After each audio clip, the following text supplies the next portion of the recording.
All right, Annetta, lock the doors because what I'm about to say is going to upset some people right next here.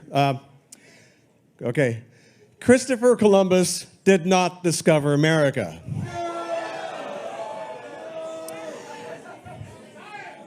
Exactly. I mean, never mind the question of like how you can discover a place where the inhabitants are watching you arrive from the shore. They weren't wearing pants. Is that what somebody said? I like that.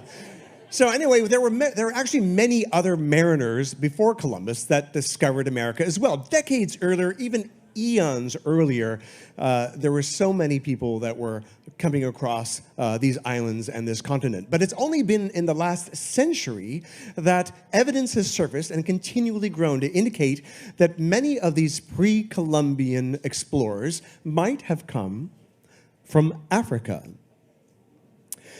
So the first scientist to promote this possibility was Leo Wiener. Born in Russia, Wiener immigrated to the United States in the late 19th century on his way to British Honduras, where he planned to open a vegetarian commune.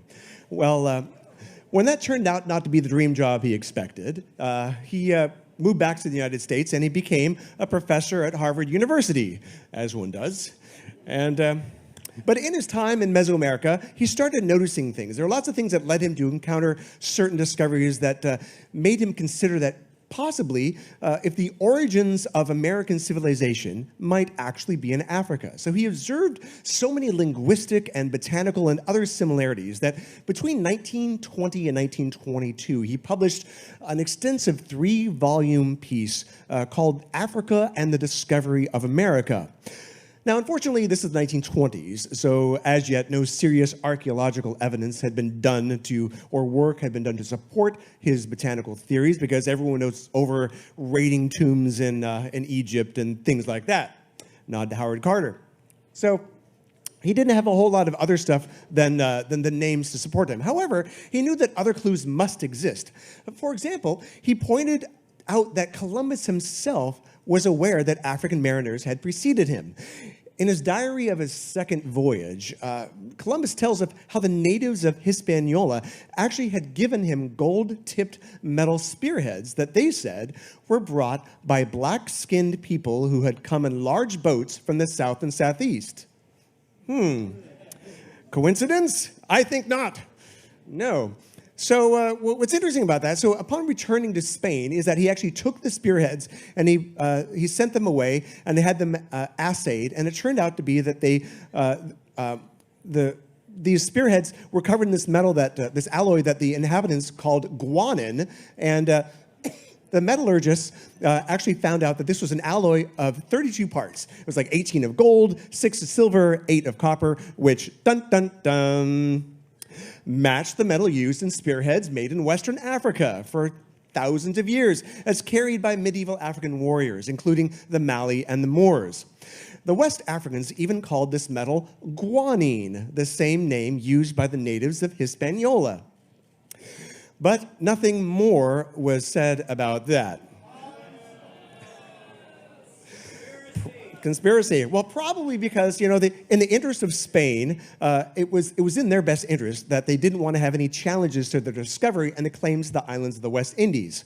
Well, as the poem goes, or it should anyway, in 1493, Columbus stole all he could see. Yeah, so on his second voyage, which was 10 times larger than the first, Columbus went on a frantic but unsuccessful island hopping trip to find gold and spices. He carried along several natives from his newly discovered San Salvador, which the inhabitants called Guanahanvi. Another island that the natives pointed out was really large and was called Soameto. Soameto. Now, Columbus continued going around whimsically renaming every island he could find. But, Leo Wiener, being the curious person and the linguist that he was and the etymologist, he couldn't help noticing that the origin of these many place names and botanical names in Mesoamerica actually sounded distinctly like other languages in Africa, particularly Bantu and even Arabic. Wiener and numerous other botanists have also puzzled over the presence of certain plants that predated Columbus but originated in Africa. For example, the calabash bottle gourds. Now, this is a species originally from West Africa, where they were well cultivated in America before Europeans arrived. Now, even long before they existed in Indonesia or Polynesia. So, in fact, the Pacific was the last place that bottle gourds actually reached and expanded to. Pardon my covfefe. Well, if it were not for transatlantic trade, pre-Columbian times, it would be very difficult to explain how certain plants, such as the yam, the sweet potato, domesticated cotton, peanuts, and tobacco, reached both West Africa and the Americas. The spread of the plantain is particularly noteworthy because it could not remain viable if it was carried in salt water. Well, in the 1640s, a Brazilian botanist named George Marcgrave. Thank you. Thank you. Speaking of botany, Ricola. Yeah, there we go. So thank you very much. So the Brazilian botanist George Marcgrave wrote that the establishment of a particular varieties of plantains in this region stands as a strong argument for ancient maritime contact between the Americas and Africa. That's bananas. B-A-B-A-N-A-S.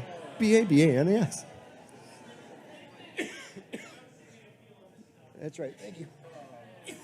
All right. Excuse me. All right. Yeah. Okay. So, how do these plants and languages?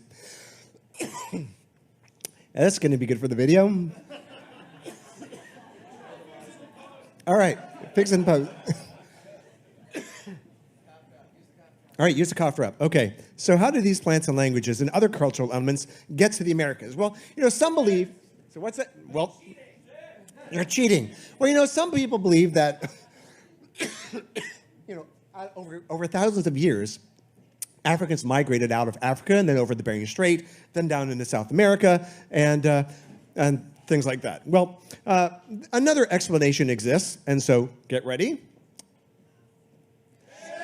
There you go. Let it out of your system. Awesome. Africans had ships. In fact, they had four kinds of. They had unbelievable. They had a shipload of vessels, and they had away. The anchors way. So in fact, they had four kinds of vessels, and Nubian pottery. This is an example of Nubian pottery with a painting on it that shows a long-hold pottery art. That shows either a long-hold boat or a papyrus raft or a hulled-out canoe. And then this other painting beside it is from, the first one was from 3000 BC, and this is a bird's-eye view of an oared riverboat in Chad. And it dates from 3500 BCE. Now, the Africans of Guinea also had dugout canoes hewn from these monumental trees on the coast there. In 1500, just a few years after Columbus's voyage, the Portuguese captain Pacheco Pereira wrote, "In this country can be found the largest canoes made of a single trunk. Some are so large that they hold 80 men." Now, the West Africans were known to lash two dugout canoes together, side by side, and no one questions the seaworthiness of a similar type of Polynesian catamarans. Well, here's a 15th century Portuguese painting of sailing canoes on the Congo estuary. The Portuguese, like Captain Pereira, had heard that African traders were visiting Brazil in the mid-1400s. So to demonstrate that mariners from West Africa could have sailed to the Americas using papyrus vessels as early as 2000 BCE, Norwegian adventurer Tor Heyerdahl actually used ancient shipbuilding techniques in order to construct and sail the Ra 1 and the Ra 2 in 1969 and 70. And generally, some type of sailing vessel will average about 100 miles per day, even without sails. And in an ocean current, something like a raft or a reed boat can can average about 60 miles a day. Now, Islamic historian Amir Hajib reported that voyages west from Mali were happening in the year 1311, just 150 years before Columbus. Now, when he asked the Mali emperor, shown here, incidentally, holding a globe of the world made of solid gold, asked him, well, tell me about this rumor about Atlantic travel. And he said that his predecessor had commissioned an expedition with 200 ships filled with men and a similar number with gold and water and enough provisions for 2 years. And he said, go out and find something. And if you don't come back, so you find something or you run out of food. And unfortunately, only one ship returned, and the captain told the emperor that we sailed for a very long time until we met what seemed like a river with a strong current flowing in the open sea. I was the last ship, and I turned where I was and did not enter the current. The others disappeared. I do not know what became of them. So, well, this story seems to describe the trade wind-driven equatorial current, or the Canary Current. Now, I apologize if anyone has any cats on their lap at the moment, but so we basically have two rivers, two circular rivers in the ocean here, and you can see it's very easy for Africans from the south and the Angola regions to come up towards the equator and going westwards, or from the western coast of Africa north of the equator to go eastwards along that same current. But you know, this Mercator projection doesn't really, in terms of cartography, boo Mercator. It really doesn't do it justice. So let me just, I did this little animation for you to show that they could have taken the Canary Current up and around, and then they go over they fall off the edge of the earth, and then they come back and they make landfall back again in Cape Verde. So it is definitely possible. So I definitely had to do that. Now, at least a dozen explorers, including Constantine Ravanus, reported seeing blacks upon reaching the New World. In fact, in 1513, Spanish explorer Vasco Núñez de Balboa, who you might know because people named a very popular dance after him. Anyway, so when Balboa was there, he said he met members of a tribe of Ethiopians in Panama. And according to Balboa's log, these men came from a totally black village that was 2 days' journey away. And he figured that these blacks had come from Ethiopia at a much earlier date.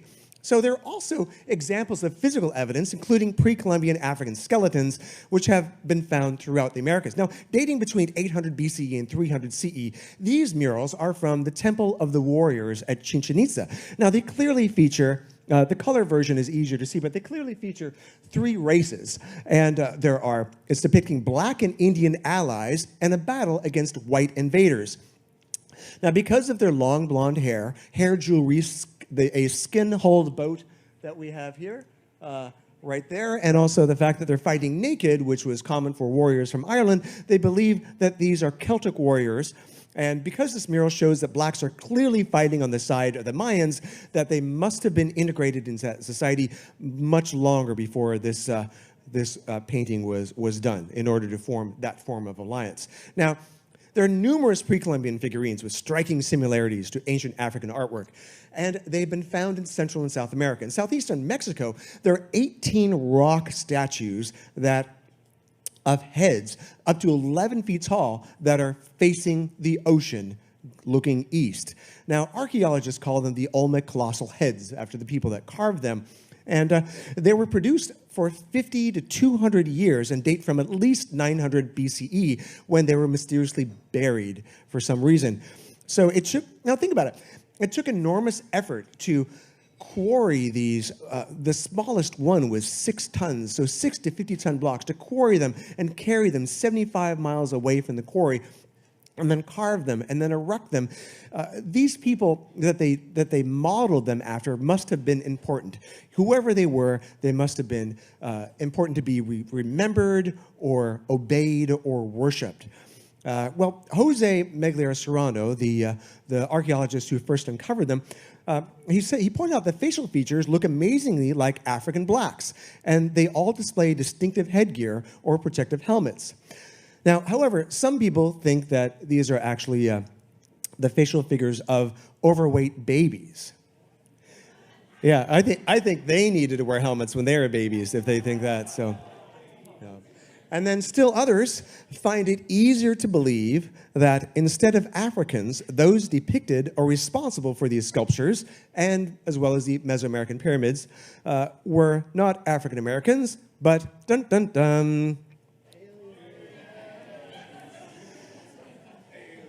So why is it that so many people have never heard of this alternative of American discovery by the continent's nearest neighbors?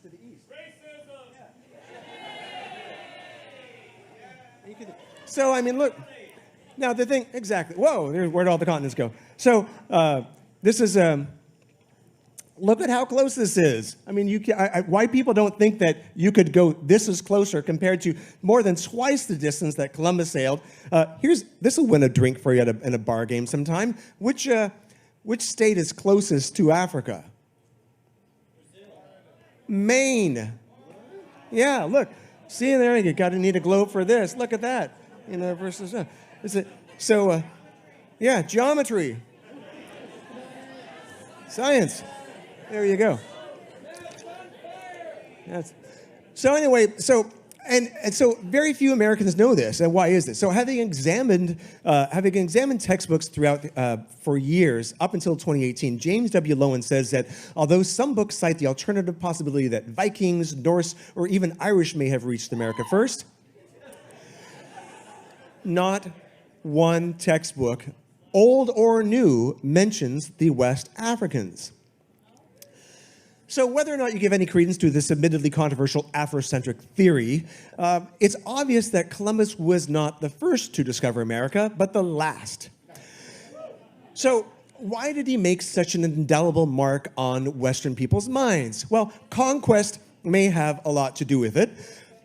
Right, Eurocentrism. And also unlike the mundanity of perhaps thousands of years of peaceful African transatlantic trade, the quest for gold and world domination makes a much better story. And, the good Queen Isabella was so proud of her fella that she immediately equipped Columbus with 17 ships, 1,500 men, 200 cannons, crossbows, cavalry, and even 20 attack dogs for his second voyage. And another, and another. The story of Columbus remains the most widely accepted version of American discovery, most likely because it was the most recent, the most well-armed, the most documented, and the most similar in appearance to the authors of American textbooks. And one other thing that should be pointed out here is that in the years after Columbus discovered America, in 400 years, 20 million Africans were stripped from the coast of Africa, half of them dying in transit for slavery, who knows how many fleeing inland. And at the same time, within 5 years of Columbus's arrival in the New World, 90% of the indigenous population had died from disease or murder, 90%. So the fact is, that leaves few people to have a written or memory or an oral history of the seafaring of their African discoverers. Historian Samuel D. Marble wrote, as a subject for research, the possibility of African discovery of America has never been a tempting one for American historians.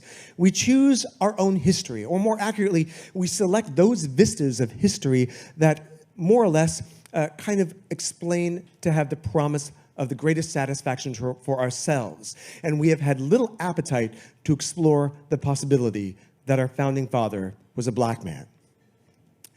So nevertheless, there is considerable evidence to suggest that African mariners also participated in this great adventure, no less than Vikings, the Portuguese, Spaniards, Celts, Chinese, Polynesians, and Arabs, and others.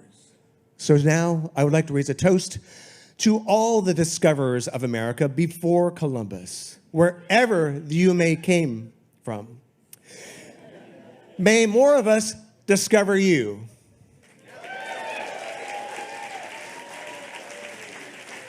Thank you.